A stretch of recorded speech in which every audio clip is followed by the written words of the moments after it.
Donc Sophie Rose, pour celles et ceux qui ne connaissent pas, tu es réalisatrice de films en stop motion et en papier découpé.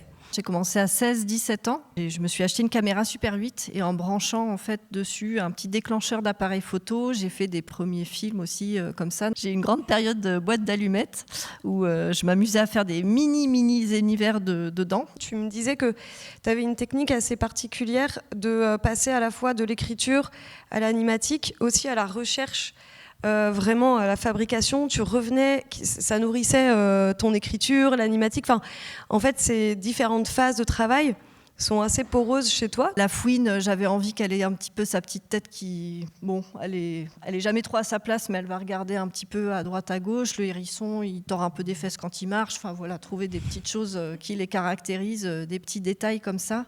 Et j'aime beaucoup animer, mais c'est vrai que par exemple sur mes films, je vais jamais animer. Ça demande d'être tellement dans une bulle de concentration d'animer que j'aurais vraiment du mal. Je me rappelle toujours quand on a eu la réponse du CNC de l'aide avant réalisation qu'on l'avait. Et je me suis dit, oh, mais en fait, on va devoir le faire pour de vrai, ce film.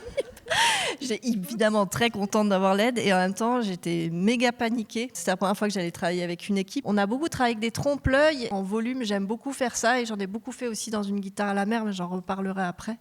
Pour gagner du temps, en fait, parce que là, il y avait toute une ville à faire. Du coup, j'avais réfléchi à un système d'aimantation là, pour faire bouger les personnages et c'est le premier film sur lequel on a lancé un petit peu cette technique-là. Après, je vais être très honnête, c'est vrai que la partie création au départ, ça peut être quand même compliqué. Mais je pense que pour beaucoup de réalisatrices, réalisateurs, c'est des moments où on est un peu en fragilité. J'aime aussi énormément la diffusion en salle. Là, pour une guitare à la mer, c'est super agréable. Et ça refait sens aussi par rapport à notre travail. C'est-à-dire, on a les retours des spectateurs, des spectatrices et un petit gamin ou un grand-père qui vient nous voir à la fin et qui nous dit qu'il a été super ému par notre film, on se dit en fait c'est ça, c'est pour ça qu'on fait des films.